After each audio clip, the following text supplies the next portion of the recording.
দফা নম্বর 5, মাইলস্টোনে কোচিং বাণিজ্যের মূল হোতাদের দ্রুত অপসারণ করে আইনের আওতায় এনে বিচারের মুখোমুখি করতে হবে। দফা নম্বর 6, সামাজিক মাধ্যমে অপপ্রচার ও কুরুচিপূর্ণ বক্তব্য প্রদানকারী শিক্ষকদের অপসারণ এবং আইনের আওতায় আনতে হবে। এছাড়া নিহত পরিবারের সদস্যদের হয়রানি বন্ধে সরকারের পদক্ষেপ গ্রহণের আহ্বান জানাচ্ছি। 6 নম্বর দফার ব্যাখ্যাটা আমি আপনাদেরকে একটু বলছি। রাশেদ খান সহ মাইলস্টোনের একাধিক শিক্ষক নিহত পরিবারের সদস্যদের নিয়ে সামাজিক যোগাযোগ মাধ্যমে অপপ্রচার, কুরুচিপূর্ণ এবং মানহানিকর স্ট্যাটাস ও বক্তব্য দিয়েছে।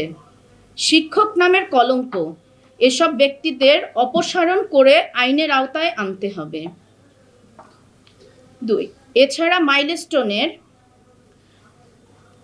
কর্তৃপক্ষ নানানভাবে নিহত পরিবারের সদস্যদের হয়রানি ও ভয়ভীতি প্রদর্শন করছে।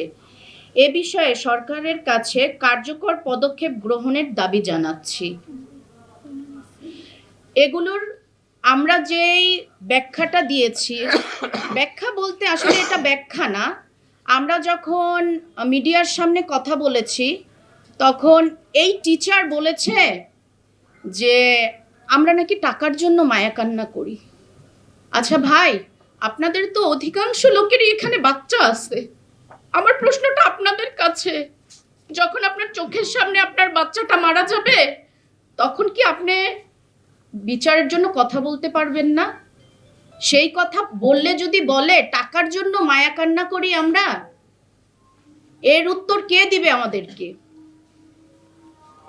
আপনাদের কাছে এটাও আমার একটা প্রশ্ন যে ওই টিচারকে একটু আপনারা প্রশ্ন করেন যে তার তো 2টা ছেলে আছে, তার একটা ছেলে যদি মারা যায় সে কি করবে? সে কি মায়াকান্না করবে, নাকি আমাদেরকে যেই কথা বলছে সে সেম কাজটাই করবে?